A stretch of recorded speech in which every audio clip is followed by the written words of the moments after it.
सृष्टि है, नारी से संसार, नारी से घर आंगन में खुशियों की बहार। जिस समाज में नारी का सम्मान नहीं, समझ लो उस समाज का भविष्य बेकार। परम आदरणीय मुख्य अतिथि जी, मंच पर उपस्थित सभी विद्वान जन, शिक्षकों और मेरे प्रिय साथियों को मेरा सादर नमस्कार। आज मैं एक ऐसे विषय पर अपने विचार व्यक्त करने जा रही हूँ जो हमारे समाज के लिए बहुत ही गंभीर और चिंताजनक है। भारत में महिलाओं पर बढ़ते अत्याचार। भारत को हमेशा से नारी शक्ति का सम्मान करने वाला देश कहा जाता है। हमारे शास्त्रों में कहा गया है, यत्र नार्यस्तु पूजयन्ते रमन्ते तत्र देवता, अर्थात जहाँ नारी की पूजा होती है वहाँ देवताओं का वास होता है। लेकिन बहुत दुख की बात है कि आज वास्तविकता इससे बहुत अलग दिखाई देती है। आज के आधुनिक और शिक्षित समाज में भी महिलाओं के साथ दहेज हत्या, घरेलू हिंसा, छेड़छाड़, बलात्कार, मानसिक उत्पीड़न और भेदभाव जैसी घटनाएं लगातार बढ़ती नजर आ रही है। आज भी हमारे देश में कई जगह बेटियों को बोझ समझा जाता है, कई परिवारों में बेटियों को शिक्षा और अवसरों से वंचित रखा जाता है, बेटियों को बेटों से कम समझा जाता है, उनके साथ भेदभाव किया जाता है, उनके सपनों को कुचल दिया जाता है, बेटियों को आगे बढ़ने का मौका ही नहीं दिया जाता है। जब भी हम अखबार खोलते हैं या टीवी पर समाचार देखते हैं तो लगभग रोज महिलाओं के साथ अत्याचार की खबरें सुनने को मिलती है।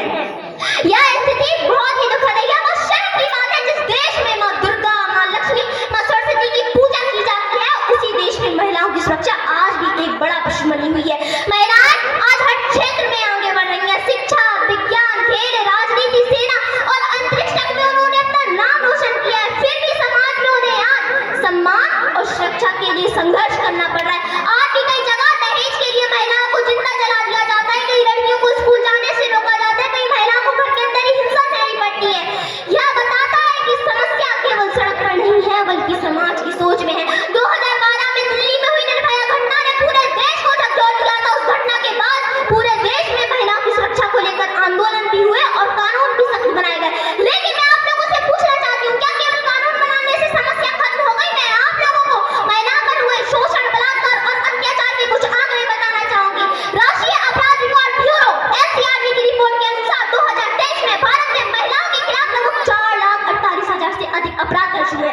इन अपराधों में सबसे ज्यादा अपराध पति या परिवार द्वारा किए गए क्रूरता के हैं, जो कुल मामलों का लगभग 30% है। लगभग 29,000 से अधिक बलात्कार के मामले दर्ज हुए और मध्य प्रदेश में भी महिलाओं के खिलाफ 32,000 से अधिक मामले दर्ज हुए।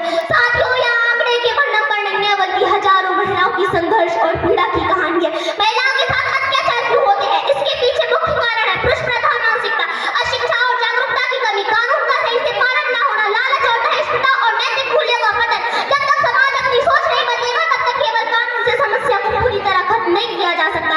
इस समस्या का समाधान तभी संभव है जब हम सब लोग मिलकर यह प्रयास करेंगे। इसके लिए हमें लड़कियों की शिक्षा को बढ़ावा देना होगा, महिलाओं को आत्मरक्षा का प्रशिक्षण देना होगा, समाज में जागरूकता फैलानी होगी, कानून का सख्ती से पालन करना होगा, बेटा बेटी में कोई भेदभाव नहीं करना होगा। हमें यह समझना होगा कि नारी केवल परिवार की नहीं बल्कि पूरे समाज की शक्ति होती है। महिलाएं जब सुरक्षित और सम्मानित होंगी तभी समाज और देश का विकास होगा। आज की युवा पीढ़ी की भी बहुत बड़ी जिम्मेदारी है। युवाओं को यह संकल्प लेना चाहिए कि वह महिलाओं का सम्मान करेंगे, समाज में किसी भी प्रकार के अत्याचार का विरोध करेंगे और समाज में सम्मान और समानता का संदेश फैलाएंगे। नारी सम्मान केवल एक नारा नहीं बल्कि हमारे जीवन का संस्कार बनना चाहिए। अंत में मैं 4 पंक्तियां नारी के सम्मान में समर्पित करना चाहूंगी। नारी शक्ति है, सम्मान है, नारी शक्ति है, सम्मान है, नारी से पूरे संसार की पहचान है। नारी सिर्फ एक शब्द नहीं, वह पूरी कहानी है। साहस और त्याग की सबसे बड़ी निशानी है। जय हिंद, जय भारत।